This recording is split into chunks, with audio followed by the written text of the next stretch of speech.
Can I remind members and witnesses to make sure their mobile phones are completely turned off, please, before we commence the meeting. Okay, today we're discussing animal welfare and the control of management of horses. I'd like to welcome from the Department of Agriculture, Food and Marine Mr Martin Blake, Chief Veterinary Officer, Mr Dermot Murphy, Principal Officer in the Animal Health and Welfare Division, and from the Local Government Management Agency, Mr Paddy Mann is Chair of the CCMA Environment, Climate Change and Emergency Planning, Mr Joe Boland, Director of Service Environment, Kildare County Council, and Mr Gareth Chine, Veterinary Officer from Louth County Council. Thank you for coming before the committee today to discuss animal welfare, specifically issues concerning the control and management of the equine sector. Before this issue of privilege, I just want to bring to your attention witnesses are protected by absolute privilege in respect of the evidence you give to the committee. However, if you are directed by the committee to cease giving evidence in relation to a particular matter and you continue to do so, you are entitled thereafter to qualified privilege in respect of your evidence. You are directed to only evidence connected with the subject matter of these proceedings to be given. You are asked to respect the parliamentary practice to effect where possible. You should not criticise or make charges against a person or entity by name in such way as to make him or her identifiable. Members are reminded of the long-standing parliamentary practice to effect that members should not comment on, criticise or make charges against either a person outside the House or an official either by name or in such way as to make him or her identifiable. Now, I understand both of you have made submissions, and members already have read the submissions. Maybe if you could summarise your submissions as much as possible in maybe 3 minutes. That was possible. I'll ask Mr Blake, first of all, to lead off. Thank you very much, Chairman. We welcome the opportunity to come here before the committee today. I'm coming to as you say, by my colleague Dermot Murphy, Principal Officer in the Animal Health and Welfare Division. In our submission, we made a brief overview in relation to animal welfare as a concept, as the issue, and how it evolved over the years in the context of, legislatively provided for back in the last century, or in the previous century. Yet at the same time, it's only in recent years that the actual science has really developed since the 1960s. It's a complex issue. And assessing an animal's welfare we'd want to emphasise it's not a binary issue. If you look at welfare on an extreme you can have positive, and on the other end you have negative. But invariably somewhere in the continuum in between, because so many things impact on animals' welfare. I think I make reference to the major strides that have taken place in Ireland in recent years with a view to bringing about improved animal welfare outcomes. I'd mention in particular the Animal Health and Welfare Act of 2013, and this brought greater clarity to a range of interconnected issues involved, leading to greater societal awareness and understanding. It also brought greater clarity to certain matters and has supported more effective implementation. Of critical importance in the Animal Health and Welfare Act is the clear enunciation that the owner or person in charge of a kept animal has primary responsibility for its welfare. That said, the Department continues to devote a lot of attention to and resources to the animal welfare issues through its regional veterinary officers and as the supervised licensed slaughter premises that it supervises. We have in place an animal health helpline which encourages members of the public to bring to our attention any issues of animal welfare, and I gave you some numbers there in relation to the number of calls that has taken in the last number of years. 321 in 2017, 446 in 2018 and 136 so far this year. The Department is also supported in animal welfare issues by some local charities involved. The Department provides some significant funding to these charities over the years and gave 2.75 at the end of 2018, and that doubled the actual support to the charities since 2013. A number of the officers within these larger charities have been authorised as officers under the Animal Health and Welfare Act, so they're an additional resource to deal with animal welfare issues, particularly in the urban and peri-urban areas. There are other significant welfare legislation emanating from the EU in relation to transport of animals and also in relation to the welfare of animals at killing. A key focus over the past while has been the development of an animal welfare strategy that was launched. The consultation process was launched by Minister Creed last September, and we're working towards bringing that to fruition in the next number of weeks. So hopefully by the end of the summer we'll be able to deliver an animal welfare strategy for Ireland. We very much appreciate the involvement of the various stakeholders, and we got good responses. We are engaged with. We have a number of advisory committees. The Farm Animal Welfare Advisory Committee, which involves all stakeholders. So we engage with those on a number of animal welfare issues, and they have been singularly successful in delivering an early warning system for on-farm welfare issues that are arising at farm level, and also in developing guidelines for people, animal owners and keepers. We are also supported by a scientific advisory committee on animal health and welfare, which actually has given us scientific advice on a number of issues such as husbandry practices on farm and killing of animals. I just also mentioned one welfare as a concept. You have it in the note there. I won't dwell on it, but essentially it's new thinking in the context of the interdependence between human well-being and animal welfare. And there's a connection, clear science behind that now, showing an interconnectedness between human well-being and animal welfare.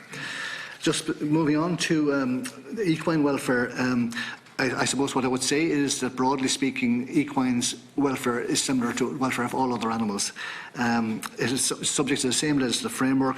Now, I suppose it's somewhat different in that generally equines live a lot longer. They're kept for a greater variety of reasons. They may experience a change in utility during their life, particularly those that have been kept for athletic purposes or sporting purposes. They also may be treated with animal remedies that are not available for use on other food-producing animals. Given their longevity, they're expensive to keep, and on an individual basis, they're predisposed to being transported more often than any other individual animal. And also, they have a great variance in the context of their economic value, depending on what they're being bred and kept for. So they present some additional challenges, and in that regard, the Department pays particular attention to the welfare of horses. We encounter similar presenting signs as for other animals, some of it neglect, different degrees of neglect, and some of it actual cruelty where it's inflicted on the animals. I think a confounding factor with welfare of horses is which is almost unique within farmed animals, is the issue of straying animals. This is not new. The Control of Horses Act was introduced in 1996 to try to address this issue. This gave powers to local authorities to control where horses are kept, and also powers to seize straying horses. The straying phenomenon is also confounded more recently by recognised practice of some horses being abandoned. These events are relatively infrequent, however, quite stark when you see them, and from an animal welfare perspective, it is totally unacceptable that any domesticated animal be abandoned by its owner. Both types of scenarios, the straying and the abandoned animals, are subject to seizure under the Control of Horses Act. And while still at an unacceptable level, the overall number seized have been falling year on year from a high of about 5,000 in 2014 to less than 1,500 last year. The reduction in numbers and the growing greater rehoming possibilities in Europe are assisting the situation, which leads to reduced numbers of animals being euthanised. One of the greatest challenges dealing with straying and abandoned horses is the difficulty in establishing ownership or person in charge, and this reflects how the identification and traceability system within the industry has evolved. So subsequently, in recent years, we have introduced two new statutory instruments, one to deal with identification of equity and the other to deal with control in places where horses are kept. The Department then has been also engaging in preventative measures, in education, building, engaged with local authorities and charities involved in equine welfare and other interested parties. We have developed state-sponsored equine centres in a number of urban areas and projects at the edge of provincial towns to involve stabling facilities for those that find it difficult to access land. For example, in Dublin, the Department is pleased to assist in the financing of the Clondalkin Equine Club with South Dublin County Council. The Department is also involved in projects involving the Stradford community in Corcoran and Longford. And you'll also have noted last week the launch by Minister Staunton of the outcome of a research project on traveller horse ownership, which project was funded by the Department. The Department has also undertaken an initiative in awareness raising and the critical importance of good horse welfare amongst road racing sulky participants and owners and keepers of trotting horses. We've engaged a relevant education provider to provide an education programme to these people. A key element of the programme is to encourage participants to move off-road and to engage with the regulated Irish Harness Racing Association activities. Finally, I would say the department is also supporting education programmes with a focus on horse welfare in schools in Limerick City, and the results to date have been positive with employment opportunities being pursued with the assistance of the Racing Academy and Centre for Education in the Curragh and a number of training yards. To conclude, I hope I've given you a broad overview of the animal welfare and activities of the department. You have more information in the extra submitted document, but we're pleased to take any questions you have. Perfect. Thank you, Mr. Blake. Now, Mr. Mann, I understand you're leading off, and I understand Mr. Bowen is going to make a contribution as well, so in your own time. Cahill, thanks very much for the invitation to come to your committee. Our paper is taken as read, or a statement, but just as some key points, and hopefully not repeating what Martin has already said. So local authorities are essentially responsible for the control of horses under the 1996 Act, and the Department of Agriculture would be the primary agency for animal welfare under the 2013 Act. As was said earlier, the numbers of seized over the last horses seized over the last number of years is down, but the numbers euthanised still remains, from our point of view, unacceptably high. And although the numbers are down, the problem remains significant. So our experience as local authorities is we deal with nuisance horses, with potential of danger to the public, generally in urban areas, public lands, and sometimes in semi-private lands. And we hear this on a road watch of loose horses on our roadways, and we encountered regularly in our public spaces in our local authority housing estates. So generally the local authorities seize and impound the horses, generally by contract. It's expensive and it's dangerous. Our response is generally reactive and firefighting. Most of the horses that are seized are not microchipped. It's costly, as I said. The maximum subvention at the moment is €375 per horse if it's euthanised. It's €200 if it's rehomed. And there is no subvention if the horse is reclaimed. The spend by the local authority would vary anything between €500 and €1,000 per horse. In the context of equine welfare, which I suppose is the main subject of the concerns of the committee, we feel it's inextricably linked to the control of horses. And we believe that we have a number of proposals for improvement in our statement. We believe that we should try and deal with the causes rather than the symptoms of the problem.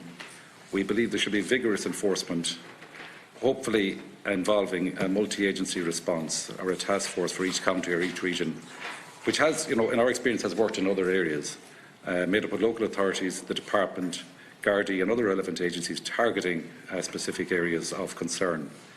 We believe there should be greater recourse to local bylaws, particularly in the designation of exclusion zones.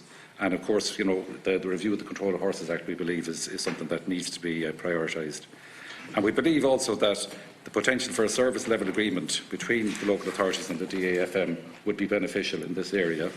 We believe there's one already in place between the department and the ISPCA, and indeed between the department and ourselves in other areas. And we do operate service level agreements in partnership with other agencies and other departments successfully in terms of achieving common goals and shared visions. I'll pass you over to Joe now. Thank you very much, Mr. Mann. Mr. Boland. I submitted a PowerPoint, but in the interest of time, I won't necessarily go through every bullet point. Okay. Just in terms of the background, it is still a significant issue. According to our records, there's 1,603 seizures of equines in 2017. It is a very resource-intensive activity, significant manpower required, equipment, holding facilities in the form of pounds, health and safety issues as well, also very significant cost implications. There are animal welfare concerns as well. Most of the animals that are seized, there are welfare issues. There was, as recently as my colleague has pointed out, strengthening of legislation in recent times, but little evidence of compliance in relation to horses which are actually seized. All that being said, I think there is good cooperation between the Department of Agriculture, the local authorities and indeed Gardaí and other entities. Specifically in relation to cost, certainly up until recently, much of the cost was actually falling on the local authority. Now that may change with the new national tendering, but I think that will still a lot of the costs will fall to local authorities, and the benefits of the national tendering, I think that still has to be fully assessed. Number 3 is challenges in implementation. There are significant challenges in the sense that there aren't that many impounding contractors in the market, so you don't have a kind of strong market. There is a culture of carelessness on the part of some horse owners. Again, most horses that are seized are in poor condition. Very few are microchipped. There's also the issue of stray horses on undeveloped zone land, which has been a factor as well, and also the whole area of adverse possession, I think, could be mentioned in that context. Very few horses are actually rehomed. I think the figure for euthanasia in 2017 was 75%. There was evidence in the past of local authorities being used as an expensive disposal service for unwanted horses. It's a particular problem in urban areas, particularly the cities. Questionable as to whether the merits of keeping a horse in an urban area is probably questionable, on welfare grounds. There's particular problems in urban areas in relation to seizing horses, and can be significant costs and health and safety issues involved. Again, the figure for 2017 was 1,600. Problem has abated somewhat, hasn't gone away. Again, I emphasise the need to deal with the root causes rather than the symptoms. I mean, why do we have so many stray and unwanted horses? The issue of animal welfare is again to be emphasised. Although the legal position is that welfare is a matter for the Department of Agriculture, our role in relation to welfare is incidental to our control role.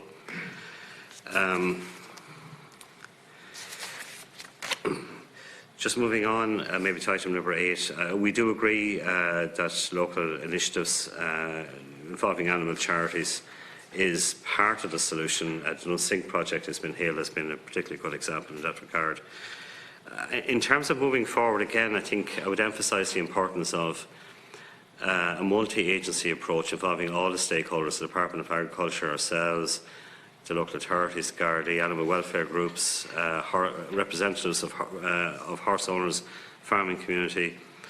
The need for collaborative enforcement, especially on equine ID. Bylaws and exclusion zones are part of the solution. There are examples where that approach has worked well. Move to full traceability of all horses through effective enforcement, similar to cattle, although it is more complex as you're dealing with kind of outside the gate issues. All owners should be fully accountable. The review of the Control of Horses Act is urgently required in the view of the local authority sector. Again, the emphasis towards a multi-agency approach and dealing with the symptoms, I think, rather than the causes. I think a lot of what we do tends to be reactive. I think a greater emphasis on trying to deal with the symptoms, I think, would be a better approach. So I hope that's a good summary and hope that's helpful. Thank you much, Mr. Bowen, and Mr. Mahon as well. Now, members, Deputy Cahill was first to indicate. Deputy Penrose next. Deputy Kenny. Thank you, Chairman, and I'd like to thank the 3 individuals and the delegation for the presentation they have given us. I suppose I have raised this here on a few occasions and I requested that it come before the committee. And my county has had, unfortunately, a good few examples of the ill treatment of horses. And I think horses and dogs, I think I would put them both in the one category. And like we've seen horses being driven in harness to the point of collapse, and putting loads inappropriate for their size. We had there Knocklofty there the winter before last, serious starvation issues with neglect of horses in lands and that were in public ownership.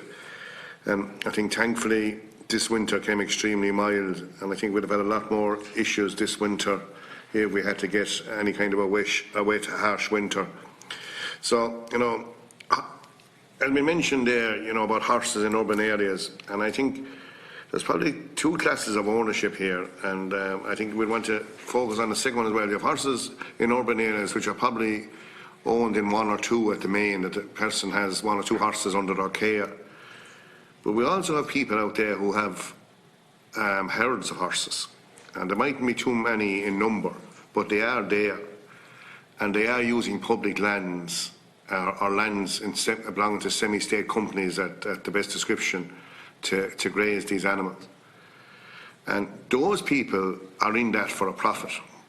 They're not keeping those horses to lose money. And I listened to Martin, Mr. Blake there talking about that, that we're secure about that we have ring-fenced the accessibility for horses to the food chain. But if horses aren't microchipped, how can we be sure whether or not they're entering into the food chain? And I've heard reports that there's a significant number of horses belonging to these gentlemen are making their way across the border, are making their way to abattoirs in different countries.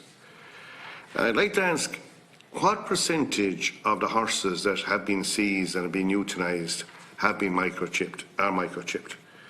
Because, I'm a farmer, and we have very strict regulations. You have animals that have to be tagged within 14 days of birth. And there's a significant number of horses out there at the moment which aren't microchipped, and there doesn't seem to be any focus on improving that situation. And until we have that kind of traceability, how can we be confident about, or the controls that we have over them? And you talked there about better education and, education about the welfare of animals, and I think that's extremely important. I think the message has got to be got across to people that ownership of animals comes with responsibility. And, you have to have also respect, especially, in housing estates. And, one of the speakers there said, I don't know, is it appropriate to have these animals in urban housing estates? And you would wonder, because green areas there are for recreation. They're not for one resident to use for grazing his horse or a number of horses. And I was in a town in my county there recently, and the youth soccer team were going out playing a match on their field beside their estate. And the first job had to be done before they could play the match was 3 or 4 men had to go around with shovels taking the horse manure off the field. That shouldn't be the case with a public amenity that's there as a soccer field. That's there for the youth of the town or whoever wants to use it. And it's not a grazing ground for some residents to use for their horses. And that has now we see it on approaches to town too. Horses being tied in a narrow space, and they graze, and lay-bys, and access to water and everything else. Would be very, very questionable.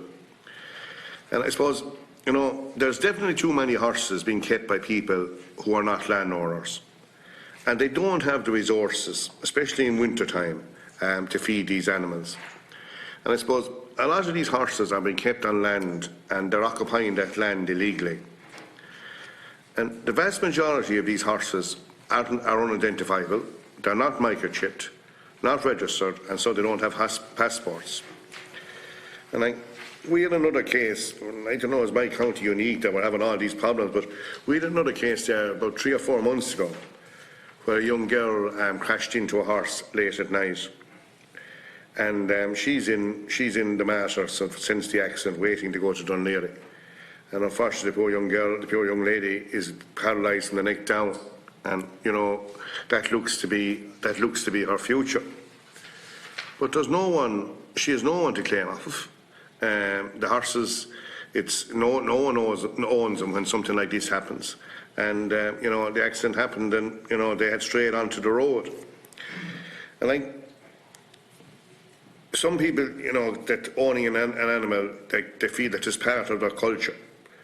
But we have to show that comes, and we're not debarring anyone from keeping animals. But if they do, responsibility comes with that. And they have to have the resources to look after them. And they have to have respect for other people that's living in their locality as well. And I got into the people who have these large herds of horses. And I suppose Bordamona is the most guilty party in my county. There's a lot of horses grazing on Bordamona land. And, the men that are grazing those horses are commercial individuals. And definitely, they are not keeping those horses to lose money. And those horses are being fattened on that land. And in my view, they are moving somewhere. and I think that needs to be investigated. Like, we have the microchipping of horse regulations in 2016, and I would have serious concerns that that has not been enforced. And I think until we do enforce that, it's going to be very hard to get on top of this issue.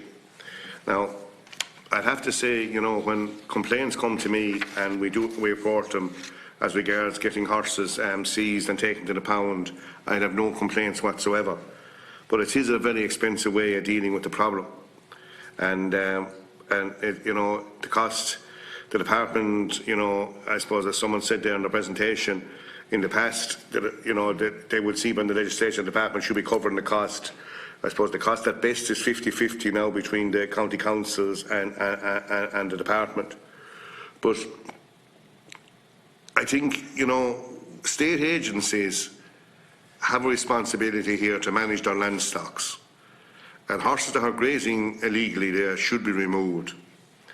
And like, these lands could be managed better if they were, if they have, like, there's, you know, the HSE have over 300 acres of land, with the guts of 300 acres of land in Clonmel, and that should, in my view, be given to a tillage man that, you know, that it would be in a crop, and there would be a serious responsibility that, you know, a herd of horses wouldn't be allowed trips across it so easily then. I think there's a responsibility on state agencies, you know, to ensure that their lands aren't being illegally occupied. And, you know, these scenes, you know, there was there last year again, there was on, you know, all these pictures appear on Facebook. We had a horse with a broken leg near Newport, and he tied to a gate and left there to die. You know, and again, no one can be held responsible because there's no microchip in the horse. And dogs, I suppose, is the other issue, and I particularly refer, well, we have a problem again as regards lurchers, and there's gangs of people coming from different areas, and they're holding sports with lurchers, and there's competitions being held as to how many hares a lurcher can kill in the day. And they'll have 8 or 9, 10 or 12 lurchers, whatever it is, and groups of people following them, and betting going on this illegal hunting. And from what I can see, the guards are finding it very hard to impound these dogs. And I think definitely the legislation on the regards of seizure of dogs needs to be improved. And it's very hard, you know, when you come on these gangs, to have all the relevant people that were told that you need to have to seize the dogs in place. You have to have, you know, this can happen on a Sunday afternoon or whatever, and have the dog warden and have the guards in place, and have all the I's dotted and T's crossed can be extremely difficult. But people that are trespassing on land and that are a form of illegal hunting, we definitely need, I think, the legislation strengthened that those dogs can be seized immediately. I suppose the 3 questions I want to ask is, first of all, you know, microchipping. Is there a plan in place that we will have horses microchipped, and that the vast majority of horses will be microchipped? I suppose vast majority are saying you should have 100% compliance. In bovines, there's no place for any leniency. So you should, I think there should be 100% compliance. Are the resources, is the legislation strong enough, both in regard to dogs and horses, for the department and the county council to do what they want to do? And third, have we enough resources to control the issue? And as I said, you know, on a personal level, I have to say, when I have contacted the authorities on specific cases, the response has been very good. But I know people in my county who are being intimidated by people who have large amounts of horses, and that's a situation that can't be or shouldn't be allowed to continue. Penrose. Yeah, thank the department and local authorities for their comprehensive presentations and for their excellent submissions prior to it. Give us an opportunity to review them, so thank you very much. This used to be a predominantly urban issue, but in the past decade or so, I think since the downturn, has become more prevalent in rural areas. I think that's so it's part of the problem. And I broadly agree with the points that made by Deputy Cahill. the state and semi-state agencies have a serious duty and an obligation to ensure that any lands or premises under their control or owned by them are managed and grazed properly and appropriately, and that every occupier of such land or premises has to be clearly identified and full account, made of all animals and taken of all animals that are grazing on the lands, and that they should be submitted to the local authority and to the Department of Agriculture and Food. The big problem, of course, is, and this is the huge problem that I see, and I remember this. I was a member of the local authority when this was passed, this Act. There's a number of problems. I remember sitting in the local authority in Westmeath County Council, and you get a bit chizzed off because the department at that time, they just sent it down to the local authority. You never sent a shilling, no resources, get on with it. At a time when there was no rating base or anything else in the local authority, it was just devolved. It was devolved. A responsibility without resources is an absolute disaster for a local authority. And I'm sure the local authorities recall this themselves back in the 90s and the 2000s. There wasn't a shilling. There wasn't a shilling there. And that was a big, huge, and that's a lacuna. It's obviously a political decision, and I know that two gentlemen there in the department they'll dive, and Mr. Murphy will know this very well. It's very easy to sidestep that. That's the political responsibility. But as senior official in your department, it's important you know that. And I think you do know it, because the big problem also is the area, it's the division or splintering of responsibilities. That's a huge issue.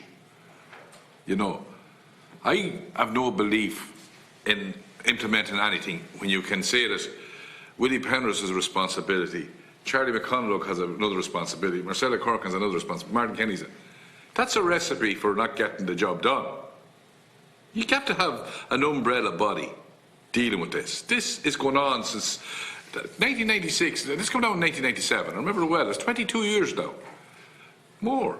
And we'll be going around, and if we live for another 20 years here, we'll be talking about it again. So let's be clear. Let's stop this thing of being a talk shop. I think people are fed up out there at talk shops. Let's see, can we just together put our collective heads? And just because some of us might suggest something, nobody should recoil, and we have to run off to the Attorney General and get advice and everything else. Take a practical advice. I have to agree with the broad thrust of what the county manager there at Batman says. I think they're right. Sure, the first thing about it is that it's 23 years old, that Act. And life has evolved. And things have gone on. So it's not fit for purpose. And of course the big purpose is you have to allocate money to ensure that the objectives are achieved and realised and implemented. And how could you expect in the last 10 years in particular, when local authorities they weren't able to do the things that they should be doing. That was their mandatory responsibility in this regard. And very often in the local authority, you're in a reactive phase. You actually hear about the problem and you race out and you send out, all you have, as far as I know, Westmeath and Longford and all those, one veterinary person. Their prime responsibility is dealing with the food chain, and they used to be dealing with abattoirs and all like that. I remember it quite well. They had big responsibilities in those areas. So you had them then racing out to deal with horses and everything else. So that's and it's a huge area, this, and I don't blame anybody, but I don't blame officials. At political level, we kind of have sidestepped it nicely as well. That's. But what represents a danger to the public? What represents a nuisance? The Act has been challenged a couple of times, as far as I know, maybe 3 or 4 times. And there are issues arising as a result of those challenges. So, I know there's an awful lot of stuff going on in the department. I know you are dealing with Brexit, and I know you are dealing with CAP and Mother. This is the last thing you want to hear, is to have another. But the Control of the Horses Act and the control of all those animals acts will have to be, one, immediately brought in and brought fit for purpose and amended that way and codified together. So we should have. So I think that's very important. And without interaction and intervention at the various animal charities, we have to recognise that they have played a big role as well. And things will be worse. You know, and we have to compliment them for their position on active intervention at various times over the past number of years. So I think that's and Deputy Cahill's right. Microchipping, okay, it's mandatory now and everything else, but that's more observed in the breach rather than the observance. You know, I mean, and we have seen, I mean, the department are working themselves, and I don't want to trespass into any recent developments, but you can see there where you are concerned with various issues in relation to the food chain. And there's always a danger of horses entering illegally into the food chain, because full traceability is essential, and you know we have it in the other animals, but I accept it's not as easy to implement in where large animals, which lives a lot longer, different breed and all like that. I understand that. I'm not going to say that this is going to be easy, and you have the registration of holdings and things like that, but the same level of scrutiny doesn't appear to be applied to horses, you know, in that regard. Now, you know, there's little things you can do. In the recent Greyhound Bill, we recognised the role of rehoming as being an important thing, and we got statutorily recognised. Minister had to go back and rejig it, remember that? And the same thing has to be done with horses. Very same. You have that simple, there's only a two-liner inside that control of the Greyhound Bills. So the same thing has to happen. So to encourage things, you know, it's important in the longer term, you know, and that, because a lot of activities occur outside the farm, occur in a non-farm environment, outside shall we say, on the side of the road rather than inside a farm gate, and I think that's a big difference, and that's a challenge, and you know. But I think that bodies or associations involved with rehoming should be recognised in any future legislation and get appropriate recompense to ensure that they actually deal with that. Because rehoming with horses, I think, it's well down the food chain in comparison to even greyhounds. Greyhounds is something that we had people in here make a presentation about. We've never heard of anyone providing for rehoming of horses. I know you might say we shouldn't have to do that, and you're right. In a utopian or theoretical society, but we are where we are, and we have to deal with that. In relation, obviously, education is an extremely important thing. I think education in secondary school should be widened to include, I mean, if we're talking about, you know, climate change going to be the second level education, junior cert going to be changed to have a little subject, whatever it is, 40 hours or 30 hours, whatever it is, that's important. But here again, the welfare of animals is another important area, and that's all animals.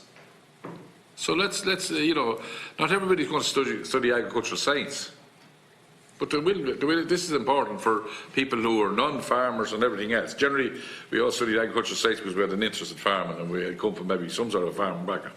But this will be important, and I think the more of that you get going, and young people do take up causes now, as we can see, and I think this is an important thing to do that. I read with interest there because, you know, I know there's significant costs involved, and as I said, that has to be dealt. Encourage engagement, this is from the department, the Irish Harness Racing Association activities. That's a very good, and I know that you know, you recognise them in this, your presentation, but that's as far as it goes. You do damn all else, notwithstanding our urgings and promptings here at this committee. You know, they receive no annual funding. They don't. And they have had numerous presentations, including only a few days ago, sent to the Minister. You know, and you know, if you regard organisations like that as just poor relations, you know, how they're doing their best to contribute, and you know, you know the areas they're working in, you know it well. So, you know, if they don't receive any annual funding, you know, and the legislation, various pieces of legislation excluded them. I know all about that, but the allocation of funds, the Greyhound the bills and the various bills that we have passed through here, I mean, you know, we devote 84 million is in between dogs and horses. 16-point-odd million to dogs, 60. Surely to God we can give £1.5 million or £1 to £2 million to them. because their role is important, because in fairness to you have recognised it, Mr Blake and Mr Murphy. So we have basically excluded them. So on an equitable basis, I think, and to recognise the good that they're doing, which is clearly recognised in your contribution, they surely should deserve some annual subvention or grant. And I think it would repay itself 100-fold, and indeed greater assistance could be procured for them in relation to them. So, you know, I know about the traveller programme in Longford, I know the work is going on that, I know about the race programme. Those are excellent. They're all kind of offshoots, and they're good. So I want to recognise all the good things. But I'm only making suggestions in a constructive way, because it's easy to come in and condemn. But I will say there might be a number of ways in this that we can break through in this area, and that. So I think it's the problem is I see that we have a huge number of stakeholders or groups involved, and our first port of call we're dependent upon local authorities, very often alone, to solve this problem, and that's not going to work. It does need a cross-agency and stakeholder thing, but without having somebody to lead that with the responsibility, and Deputy Cahill is correct. Any time you contact local authorities or guards or all the other agencies, they react very well. But they'll tell you that it's a firefighting operation in a reactive way rather than being proactive. And if you have an agency that's in control, but it's no use setting up talking shops unless we give adequate resources and financial resources to those agencies. We'll be back. Well, I won't be back anyway, but we'll be back here in 5 or 7 years' time talking about the very same thing. But thanks for your contribution. It was very worthwhile and very informative. Deputy Kenny, next, please. Thank you as well for your presentations.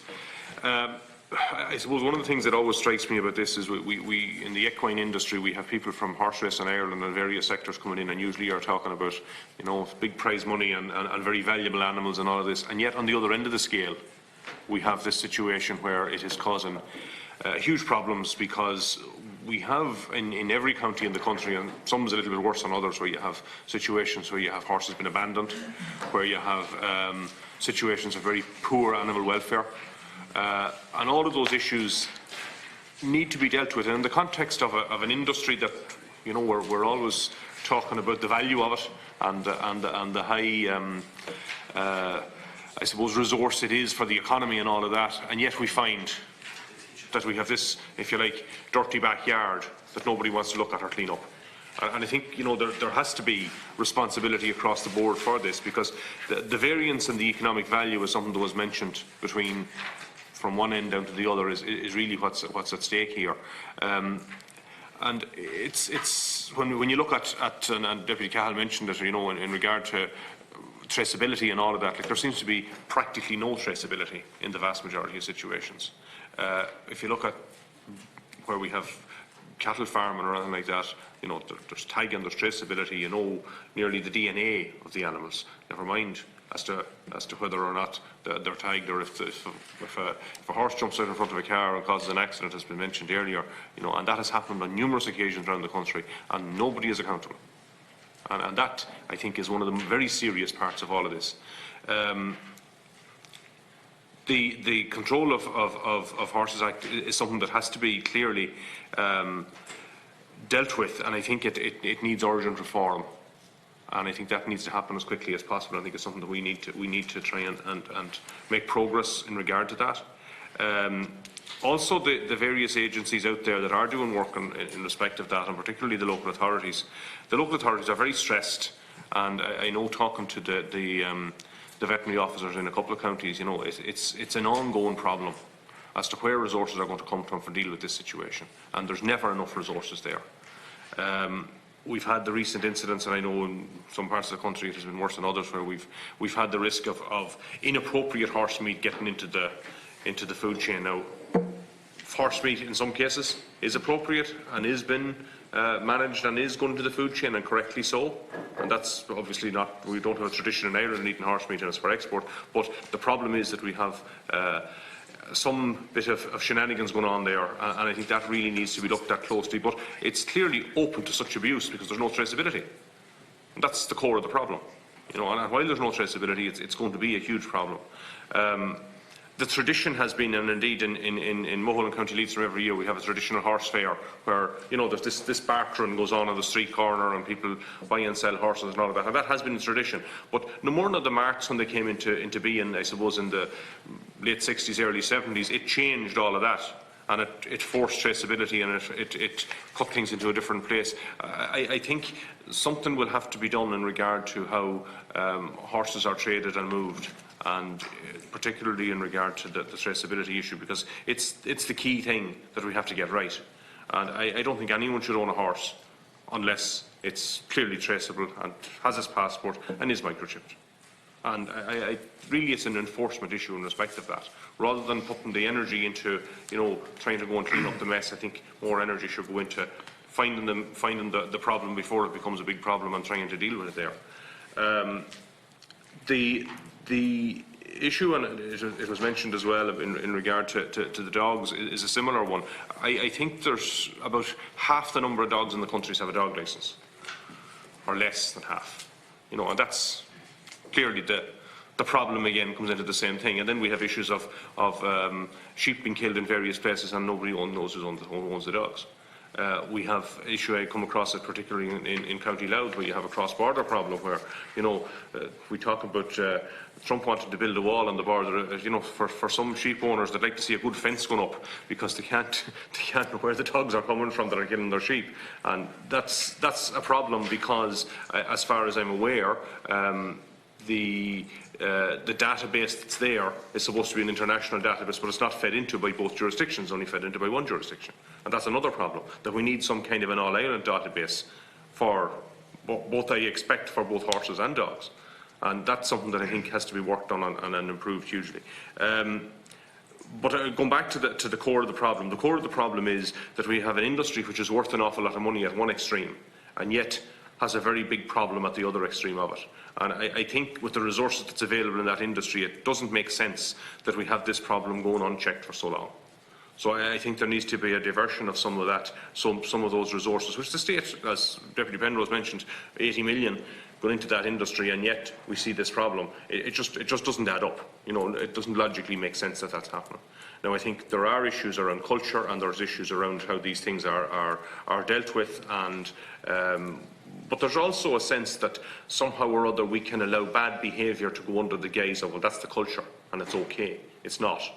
And I think that needs to be spelt out, that it just isn't on. And I think it'll take a firm hand to go in there and to deal with that. But that needs to happen as quickly as possible. And where appropriate amendments to the Control of Horses Act and to various pieces of legislation are needed, I think they need to be brought forward as quickly as possible. But having said that, I do think that really resources is the biggest issue. If resources are put in place, we can deal with an awful lot of this fairly quickly. Thank you, Chairman. Next Deputy, Senator Mulherin, please. Thanks, Cahill. Look, I'd like to welcome representatives from the Department and from the LGMA here today. Initially, when you just see the figures of the amount of horses that have been euthanised, and thankfully it's in decline, it is quite shocking. And I suppose just gives an idea of the extent of the problem. And unlike dogs or cats, because there are problems with all sorts of animals that are domesticated, horses are big and you cannot hide them.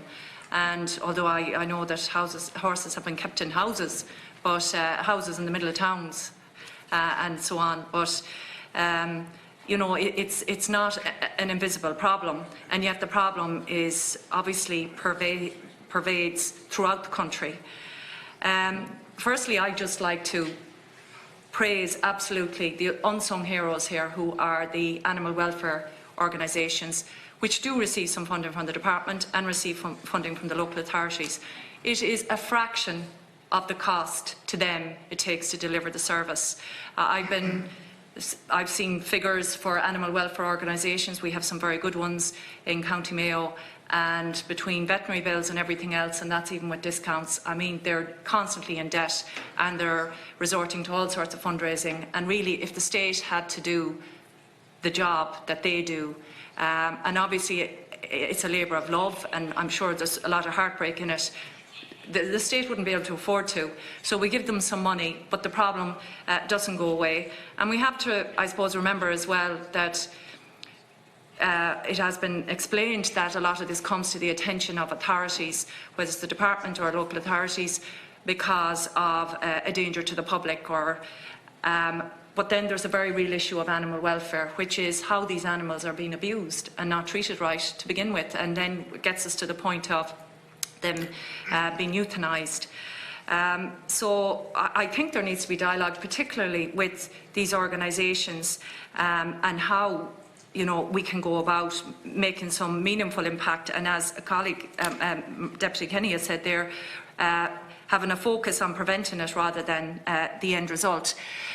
I do get the situation with local authorities that funding is an issue, because obviously the issue is big, but it has also been my experience that a lot of the holding of horses has been on property within the control of the local authorities. And I'm not taken from how difficult an issue it is, because the reality is here, you can chip the animals or you can go down that route, but there is a serious cultural issue here around horses and how they're kept, and regardless of the environment that they're being kept in. And I'm talking about an urban environment where you might even feel, could I even keep a dog here, and yet a horse has been kept there. So I do think that along with the heavy business load that the local authorities have, that there has to be more enforcement on local authority property where there are horses or dogs or animals kept, and even the horses grazing in parks that are owned by local authorities, that there has to be more enforcement in relation to that issue, and that people have to understand that it's not acceptable and it won't be tolerated, which comes back to enforcement. And I think the biggest issue, probably to get to the root of it, or one of the biggest issues, is education. And we all know that, aside from us commenting here and the end result, which is where we have to deal with the animal welfare, where things go wrong, that there is a therapeutic value. There's good in horses in terms of, if you want to say culturally, say people of a traveller background, and that's a tradition. But I think that we need to marry the reality of looking after an animal with the entitlement to own an animal, and that I think that there would be great benefit to have, whether you want to call it not alone secondary schools, but to be targeted, to have a situation where you would have maybe, young people in urban areas who are inclined to keep horses brought and supervised, and have horses, maybe a limited number of horses held in an area where they have to look after the horses. They're taught animal husbandry, they're taught the whole implications, and not the way it's going, because it's like what is this? It's like cowboys and Indians at times, and it's not acceptable. And I know that, as again where I'm from, we have North Mayo Horse Sanctuary, and it's actually run by a man very dedicated to horses, a former councillor, Jerry Ginty, and he gave his right arm to and a lot of resources, and he's a good team around him. But I know that he felt, because they're rescuing horses all the time and trying to get land to feed them and trying to look after them, and euthanising is a last resort. If there was some programme to provide education, particularly for traveller children or youngsters, where they could direct their energies towards looking after an animal, but not having an animal out in the green or on the football pitch, like Deputy Cahill says. Like, people have to coexist, and there are certain realities not happening in the conversation about what coexistence means and respecting other cultures. And I definitely think that it might be good to have a pilot project with the likes of somebody who's running a sanctuary like this, to see if some reason can be brought to bear. So you're not excluding it entirely, but you're saying you'll have some access, but this is how it will have to be. Because, as I say, it's aside from also causing nuisance to neighbours living beside this. Imagine living beside this now. It's crazy that the animals are being treated in the way they are, and the animals shouldn't be treated that way. I think maybe there's more we could be doing, but there needs to be more of a dialogue. And as I say, I'm not taken from the work that's done, I'm not taken from the resources issue or anything like that, but it's definitely a serious issue that needs to be addressed, and needs to be addressed in a more fulsome way than just throwing a bit of money at animal welfare organisations that really aren't fit to cope with the volume of work they've done. And as I say, I do want to acknowledge the work that Department, Council, people involved, including, I know, the dog warden, where we are, gets involved. I suppose it's a general topic for animal welfare. Everybody who gets involved, but there needs to be something more done, and it has to get to the core of the issue, which is the people who own these horses, whom, of course, we cannot trace, but we all know about. Thanks. Thanks, Senator Conway-Walsh. Thank you, Cahill, and thank you for your presentation. Sorry I was delayed in the Shannon. I want to get to a couple of things here that you say around carrying out independent research, because I can identify with that in the sense that there's a lot of anecdotal stuff out there, and I think there needs to be a comprehensive research report into not just the symptoms but into the causes of why we are in the situation where we have so many horses, healthy horses, put down. And I want to ask a couple of questions in that regard. Where you say around here the combination of the following factors, supplying the food chain, however highly regulated, maybe you just expand on that for me. I too want to commend the work of the voluntary organisations, and in particular our former councillor in Mayo, Jerry Ginty, who has done an enormous amount of work around the whole care of horses. I think he's well recognised for it, and I want to commend him. He's no longer a councillor, he didn't run this time, but I think that was one of his key areas of work. You see, why I need the research as well is I think it's looking at thinking outside the box in relation to horses and combining it with the research that has already been done around the value of equine assisted activities and therapies for children and young adults with autism. So there is amount of research there already where there's the value there, and I think we need to add that to what we're doing, because we could see it in a situation then, if we were to target the resources properly and have this research, that we could look at having like social enterprises, if you like, in relation to horses. Now, not all of them, but in relation to many of those healthy horses. It has been proven like that for young people with autism, that it can help to not only improve their physical makeup, but also in terms of their communication skills, their behaviours, and all of that. So if that could be combined with it. In the research, who needs to instruct that research? Maybe you could tell me. Also, in terms of the mandatory holding periods, what are the mandatory holding periods as they are at the moment in the secure pounds that are there? And when you talk about kind of vigorous enforcement again, and there being a task force set up and the local authorities, DAFM and the Gardaí working collectively, whose responsibility or whose duty would it be to set up and to make that a similar task force workable in the local authorities? Because at the end of the day, so much of the responsibility is left with the local authorities, and it's not just about resources, even though there's much more resources needed. But I think until we get that piece of research, we won't know exactly where the resources need to be put to, or we won't be able to quantify. It's okay.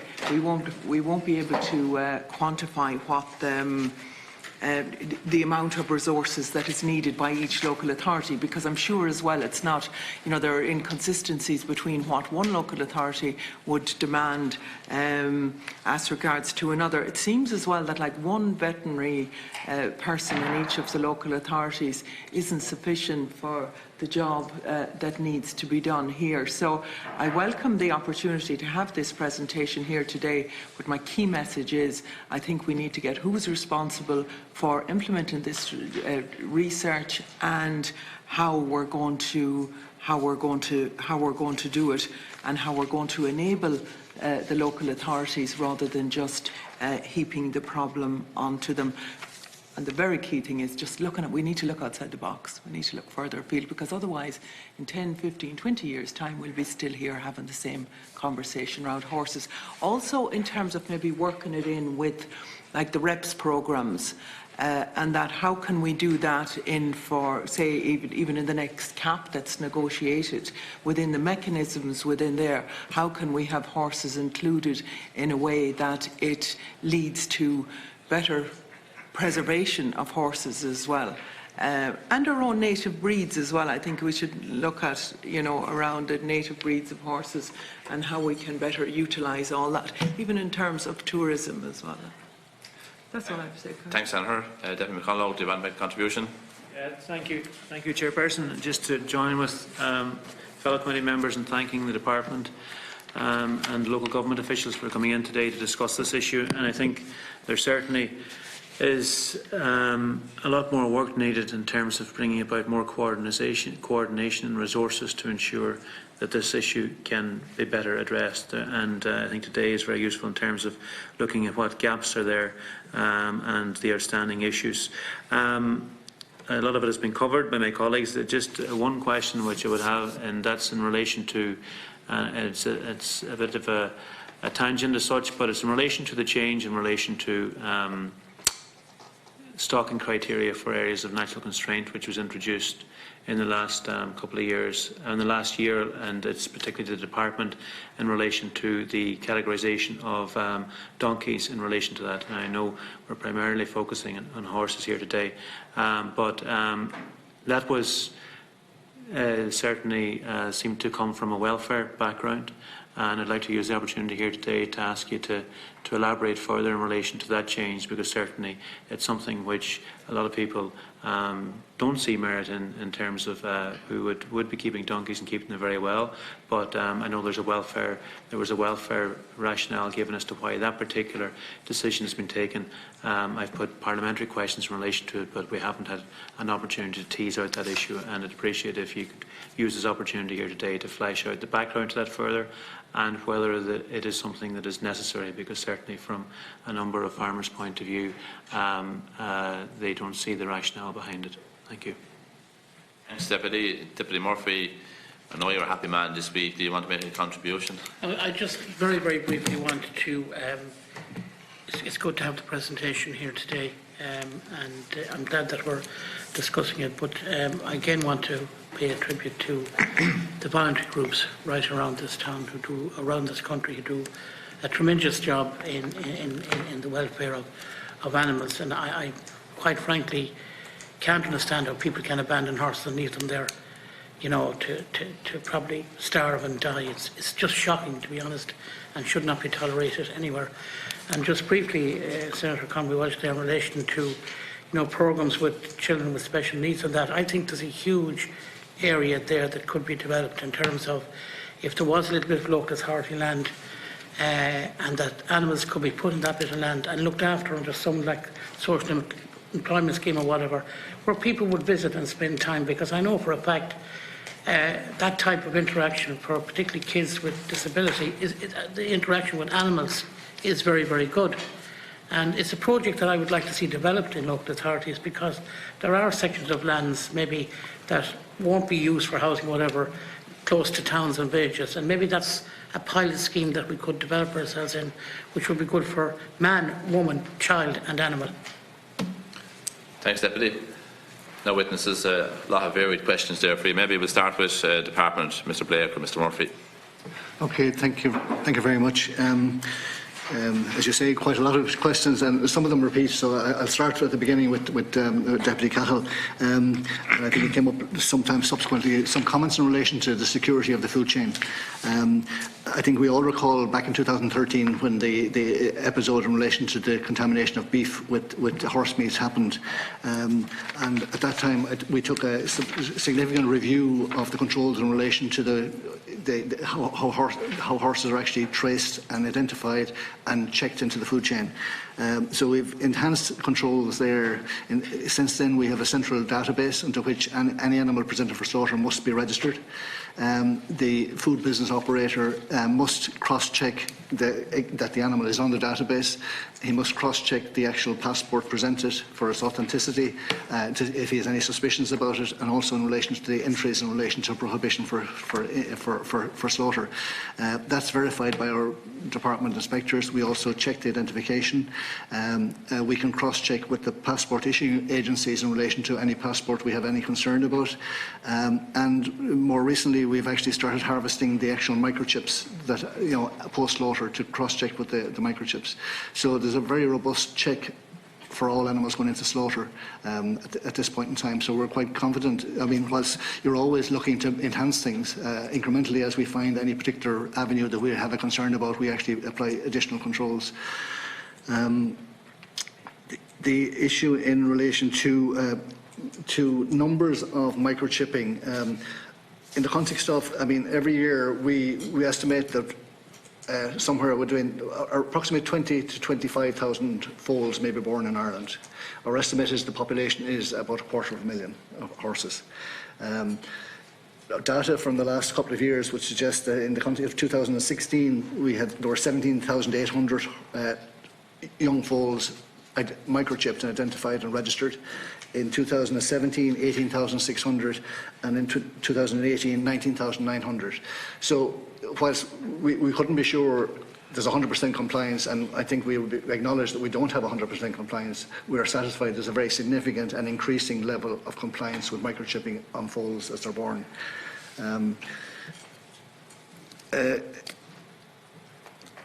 In the context of we note your point in relation to the state agencies and lands, and that's something that we reflect on ourselves. And in the context of inability to actually identify the abandoned horses, if they're not microchipped, you're correct. We're just not able to identify who was responsible for them.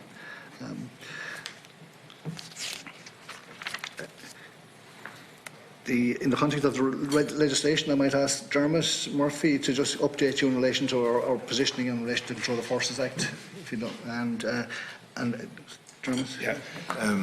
We have certainly been looking at this piece of legislation. I would say overall it's a piece of legislation that has served the country well.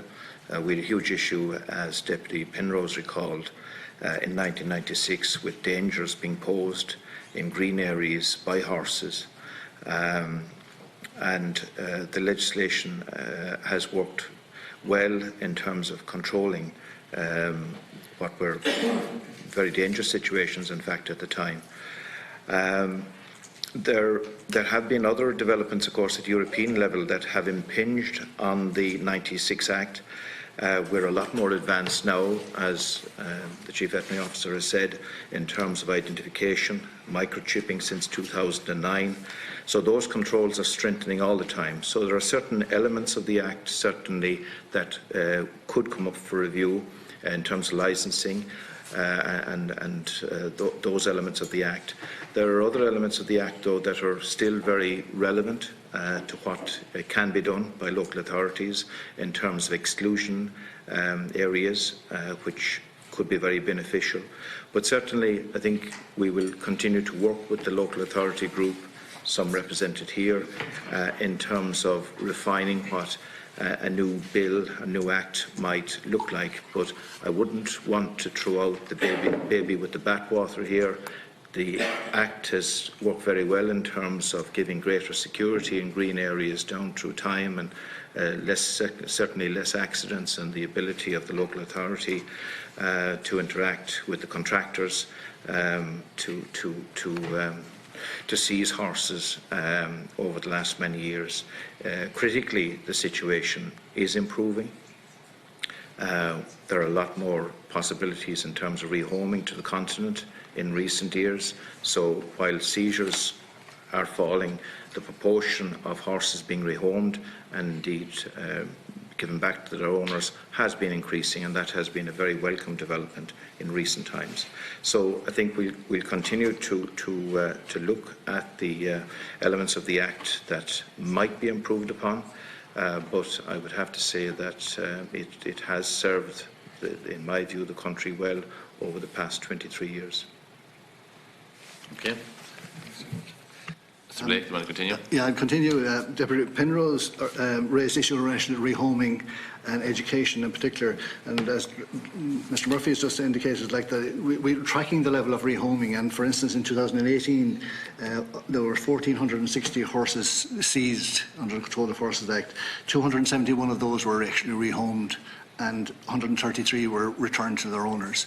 So that's a sort of significant growing industry. It's not, I mean, it's not dealing with all the issues, but it is an area where we're working on and supporting.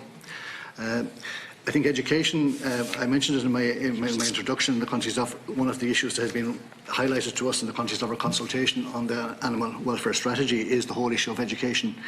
And that said, you know, that's not to say that we're not already involved in elements of education. For instance, we have a number of projects, as I mentioned, in relation to ongoing with several welfare organisations and local authorities in the areas of Leitrim, Longford, Offaly, Sligo and Mayo. And we're seeking to actually fund a number of education projects in riding and welfare classes nationally. We have worked we provide funding for online training programme has provided our Irish Horse Welfare Trust as part of the education courses, and funding is provided to the DSPCA in order to provide training days with Leash Traveller Action Group. And the Department continues to support certain programmes such as the Moy-Ross Equine Education and Therapy Programme and Cherry Orchard Equine Centre. We've also funded two research projects through Pave Point, in the most recent one published this week. And in the context of engagement with Longford local authority, we're working with them in the context of looking for a facility for use by traveller families close to the town. In North Meath, the department has supported the provision of fencing to this project, to a project in North Meath as well. We understand issues in relation to insurance is an issue arising now, but that seems to be currently being progressed. And in Sligo, a site has been selected and arrangements are being made through the local council for the provision of a number of stables on a site down there. Similarly, in relation to Carrick-on-Shannon, another project, and in relation to Kilkenny. So, in the context of actually working with these urban-type horses and actually providing support and education to them, that's something the department has been working on. Also, Deputy Penrose mentioned the Harness Racing Association, and what I would say is the department continues to work with that association in the context of actually providing training under their auspices and with their support, which we're funding to trotters and people who might be working sulky racing on roads.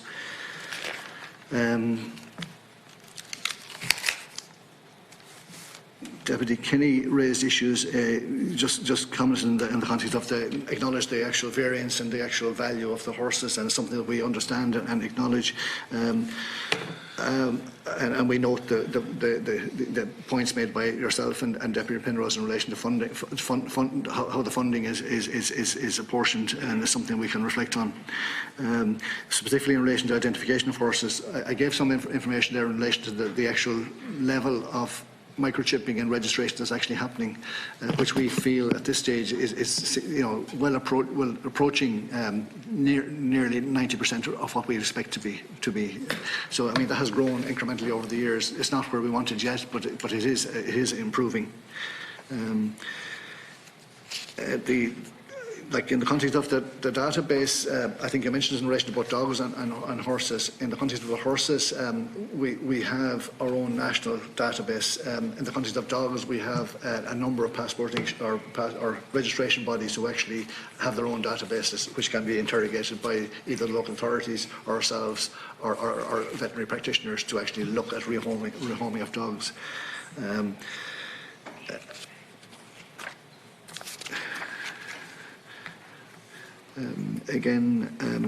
Senator Mulherin raised the issue of education, which I hope I have addressed, and again in the context of actually engaging with the youngsters and travellers, and that's something that we have been trying to do and we continue to want to do.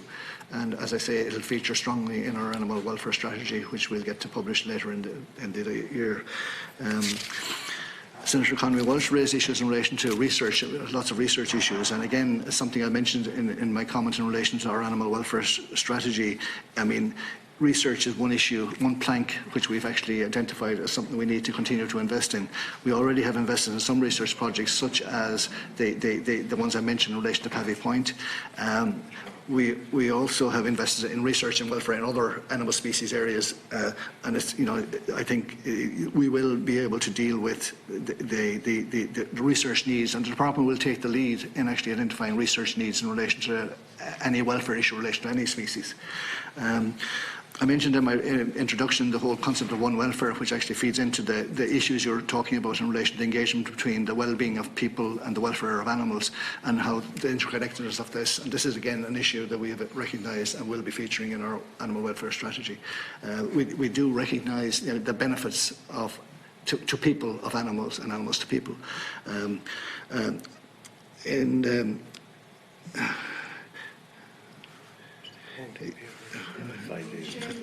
Right. Just when I asked you to expand on where you referred to the food chain. Food chain. I thought in that context, I mean, I explained earlier when I was replying to David Cahill's issue, the incremental series of changes we've made in the checks on food chain. Over the last 5-6 years, since 2013, we have a very robust check on all animals going into the food chain. It's over, there's only 6,000 to 7,000 animals are slaughtered a year in 2 plants, so it's quite easy for us to actually check. We have full-time presence in those 2 abattoirs. I mean, if we find something wrong, the animal is rejected. If we find 2 microchips in an animal post-slaughter, the carcass is rejected. Yeah. This is sorry, excuse my ignorance, so it's 6,000 or 7,000 horses each year put into the food chain. They're slaughtered in Ireland, yeah. What? Slaughtered in Ireland for export. Yeah. Are they used here, Sean? No. All the products exported. Yeah. Okay.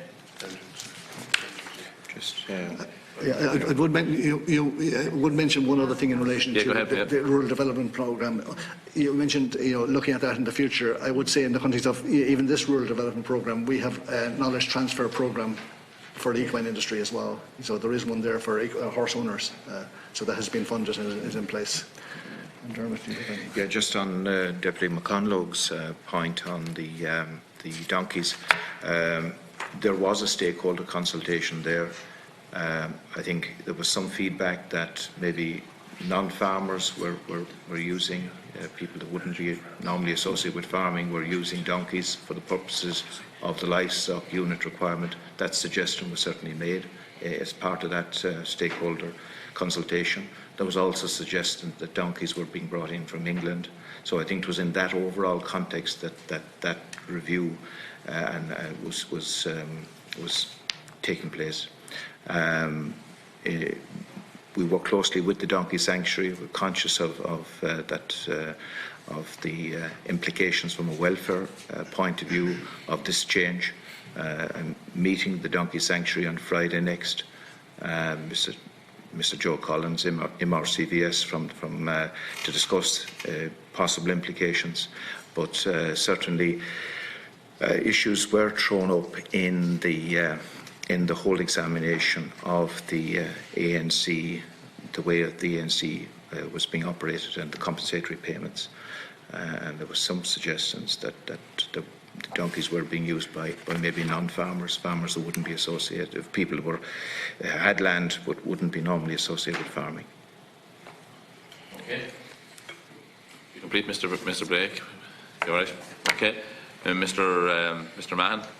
Chair, I might just deal with the issue on resources and maybe touch on the task force issue as well. And I might ask Joe Boland to look at the issue of research, and then Gareth Shine might deal with the other sort of more technical questions. If that's okay. Perfect. Yep. Just in terms of the issue, I think Deputy Cahill mentioned our resources adequate there to deal with the problem. In our view, they're not adequate to deal with the overall problem. In our presentation or in our opening statement, we don't have the sufficient professional and technical resources to deal with the increasing incidence of horse welfare issues.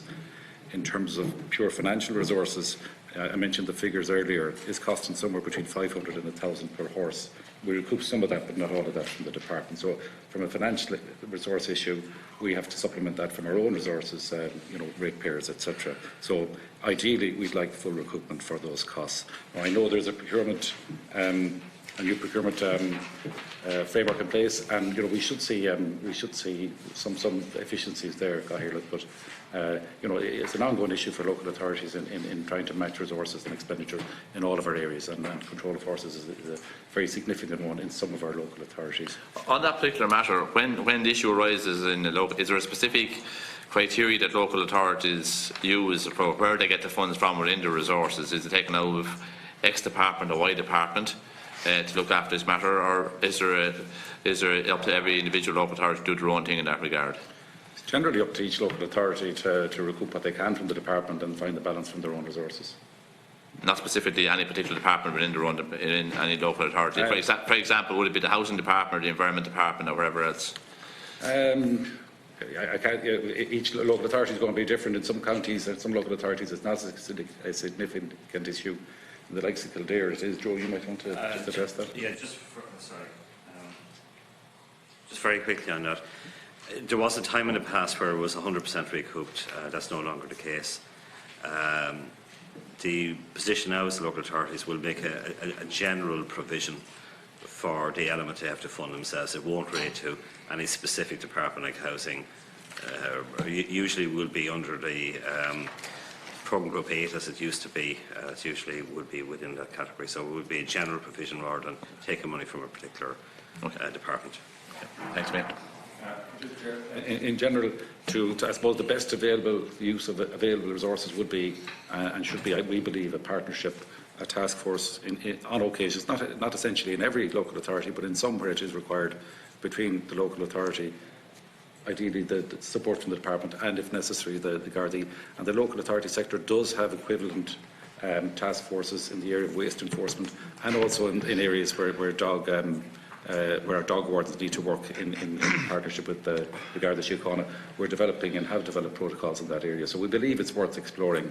And, as we mentioned in our statement, we're very open to exploring how an SLA can be, a service level agreement can be developed between ourselves and the department, similar to what's in place with, I think, one of the animal welfare bodies. So the sector is definitely open to see. And it's really about how best to apply resources that are scarce. I might pass on to Joe now to deal with the issue of research. Yeah, just on the issue of research, I know Senator Conway-Walsh is very strong on that, and I actually agree wholeheartedly with her. The local authority sector has been looking for this for quite some time. I think you will glean from the conversation today that there's significant costs involved, and all those really are reactive. We are reacting to a problem. We're never sufficiently focused on the cause of the problem in the first instance. And what is the cause of the problem? Like, is it solely down to cultural issues, or are there other factors involved? Does it relate to a culture of carelessness? Does it relate to indiscriminate breeding? Does it relate to, as Deputy Cahill suggested, are there issues relating to supplying the food chain? Are there issues relating to adverse possession of lands? Are there other issues? Are there issues of criminality involved? In some cases, is it simply are horses being kept simply as an attack on authority? There's a lot of aspects there. The local authority sector would welcome, I would suggest, independent academic research on this, and I wholeheartedly agree with a lot of comments that were made here. I think I commend the work of this committee, and I think it's one action you should maybe consider very carefully. As far as the local authority is concerned, I think, yes, it would certainly contribute to the costs. But I think, I know several members of the committee have said we don't want to be back here in 10 years' time talking about this again. Certainly the problem would seem to have abated somewhat, but certainly it's not gone away by any manner of means. So I just agree wholeheartedly with the Senator. Thanks. Thank you, Mr. Boland. Yep, briefly. On that, I mean, could there be a collective local authority submission to CAP to have a measure, say, within loss that in some way would address part of the issue that we're trying to address here that could be considered at a European level? Because I'm sure it's not just confined to Ireland in terms of the issue we have. If it was a collective local authority thing, it might have some impact on GAP. If you'd maybe consider that to Lam or... Possibility. It could be considered under Pillar 2 of any particular future CAP. Yeah, CAP consultation is going on at the moment, so I mean, if there's that to be submitted, it's time to be, it's in this, it's this window of time. Yeah. Maybe if we as a committee could agree and ask if a submission could be made, a short submission around that. Yeah, we can include that, absolutely, yeah, okay. Okay, sorry. Mr. Shine? Yeah, okay, and just a few of the technical questions, and probably by way of explanation, as a veterinary officer, I'm actually at the coalface dealing with the dogs and the horses for my sins, so I'll try and answer some of the questions. Very quick one, Senator, you asked about the holding period for horses. It's quite unusual in that whilst we have a primary act, it defers to individual bylaws when it comes to the actual holding period or the detention period. So that technically can vary county to county, which is probably not ideal. And it's one of in our submission for the review of the Act, we would like to see the holding period brought back into the primary Act. So it's a common sort of holding period countrywide. It would make it more workable. What's So the average is about 5 days. Only 5 days? Yeah. Gosh. Now, sometimes it can vary. In County Louth and our bylaws, if after 5 days the owner is known, we have to serve a second notice to give it another 5 days. But I think between known will be less than 5, it'd be rare to have it longer than 10. So I'd say the average would be between 5 and 10 days as the holding period. I think that's quite shocking, that it's such a short period of time. I'm glad that you're asking to have it reviewed. It's it's short on some in the equine ID legislation, which is an act. It's 5 days. It's countrywide. So in the Control of Dogs Act, it's 5 days. So it's a kind of a common period in the animal legislation at the moment we have in this country. Okay, I think we need to. How does that compare with other countries? Have you any idea? It's fairly standard. Okay. Yeah.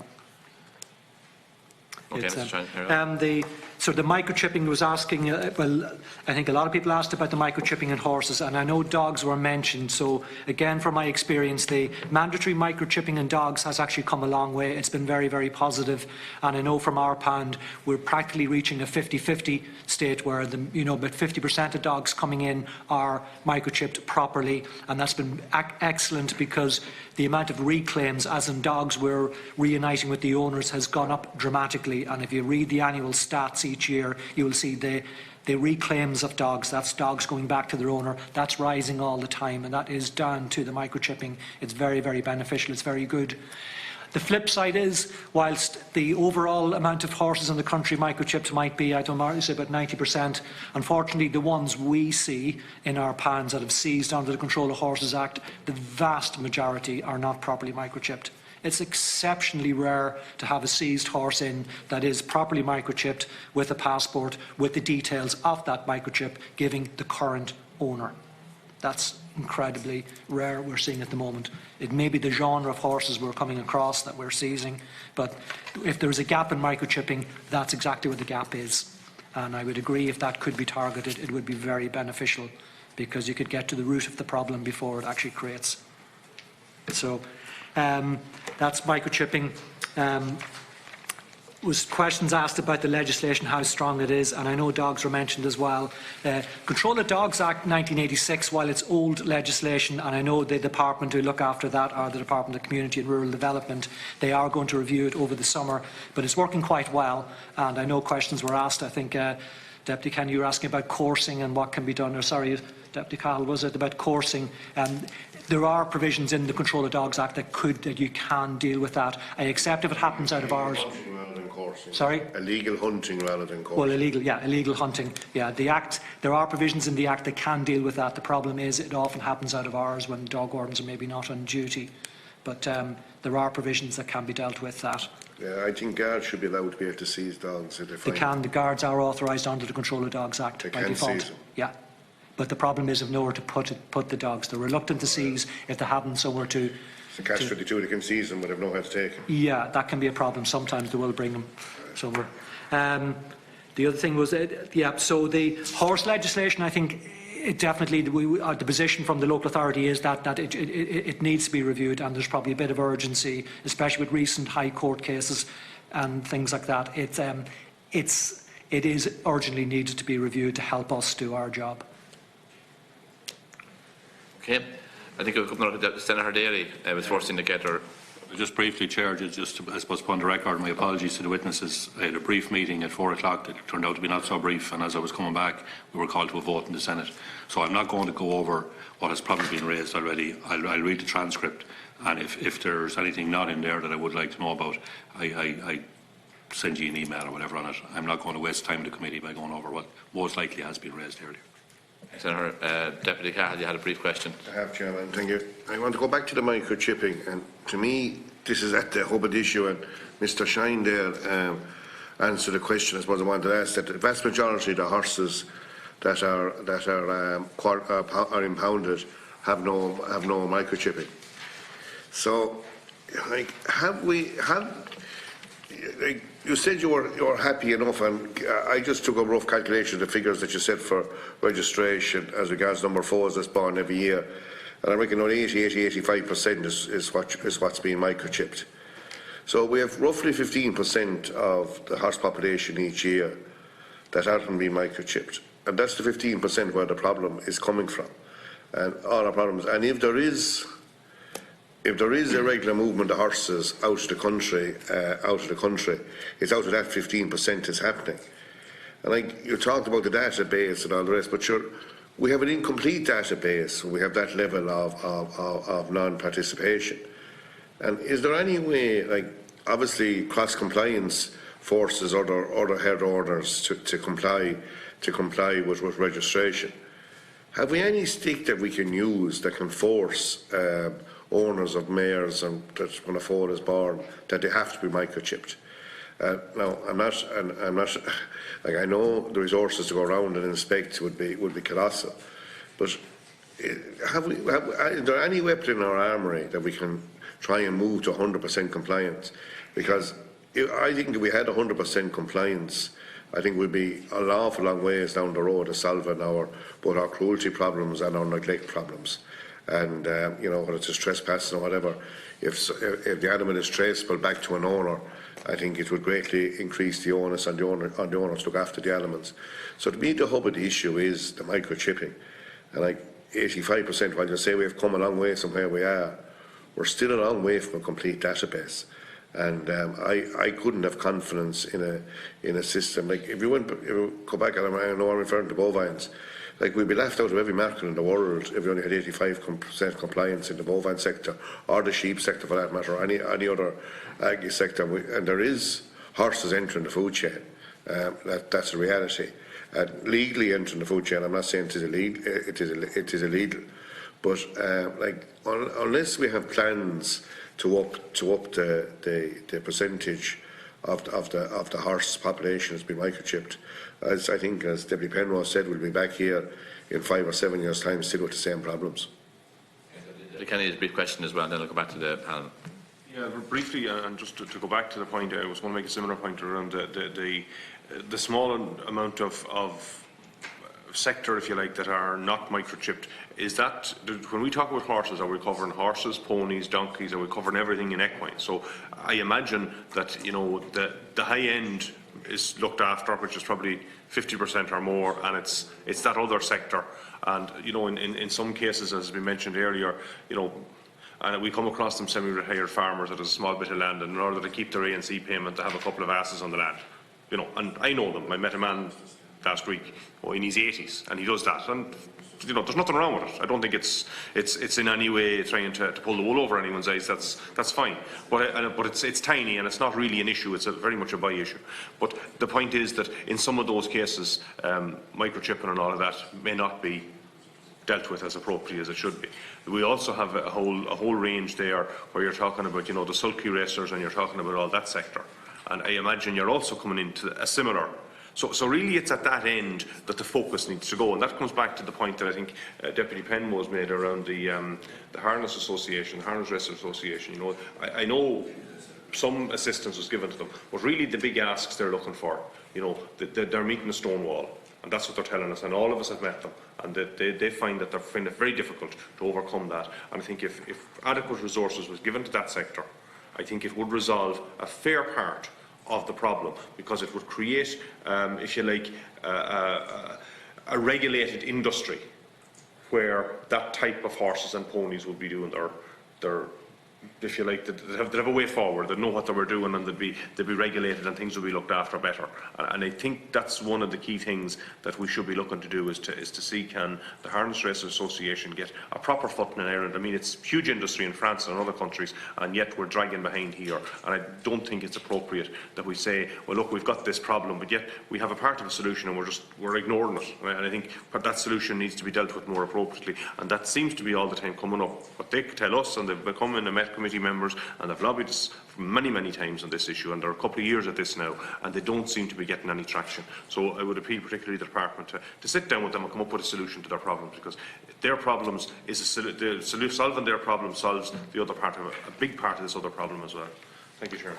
Thanks, Deputy. Just briefly myself, just follow on from Deputy Kenny, what he's saying about to having a couple of asks or whatever it is in order to draw down a payment that are technically speaking illegal. If you had a bovine that wasn't registered, I'm sure you wouldn't be able to draw down a payment. So it must be possible to register an equine, be it a horse, a pony, whatever else, in order to draw down a payment. No. I mean, the normal situation would be that there'd be a passport requirement, yes, for the purposes of the ANC. And would somebody not have passports? They would. Well, if they're applying, they will have passports. The suggestion has been that the system has maybe been used a little bit by people that are not associated normally with farming, and that was what was coming up in the stakeholder review that I mentioned earlier, okay, to Deputy McConalogue. So there would be a passport. There was also a suggestion that some were being brought in from England to benefit. There wouldn't be any other livestock units on the farm and so on. So that was all trashed out, as I say, in part of the stakeholder review that took place. But there would be a requirement, indeed, to have a passport and to be microchipped since 2009 under EU law, okay, and Irish law. Okay. The other questions then? Do any of you want to take up the other questions? Deputy Carr's question. Mr. Ray. Yeah, thanks. I'll just go back on that, just in the context of giving some response to Deputy Cahill, in the context of our approach to trying to encourage and improve identification. I mean, part and parcel of our regional office grouping is to actually check for identification on an ongoing basis, and we'd looked at the actual incremental increase over the years as a response to that actual engagement. Like on most farms, we have registered 25,000 premises on which horses are kept now. I mean, 2 years ago we wouldn't have that numbers, and so essentially we know there are 25,000 premises on which horses are kept. There are only a handful of horses on most premises. You know, then, as you say, you have this large herd of horses which has become a feature over recent years, and we have gone in and checked some of these large horse holdings, some of the horse dealers, in the context of ensuring that they are compliant. We have set up checks at some of the fairs in the context of, with the help of Gardaí in a few cases, and in some cases the Gardaí have advised us not to actually undertake checks. But we have undertaken checks at some of the fairs where some of the horses that you'd have some concerns about might be actually being traded. So I mean, we have had multi-agency engagement, say at Banagher Fair, with both social welfare, the Gardaí and ourselves, checking on participants there for both animal identification and other issues. So there is an element of engagement across agencies, and perhaps we need to be doing more of that in the context of actually dealing with the holistic issue that's presenting to ourselves. Okay, take. Anybody else want to make a comment before I wrap up? So there's really no stick we can use to force microchipping. Tis a tease rather than enforcement. Well, enforcement comes from I suppose, ensuring people comply with the law. So it would be in the context of, when you get to a stage where the vast majority of people are compliant, then you can actually devote resources to actually taking people through the courts.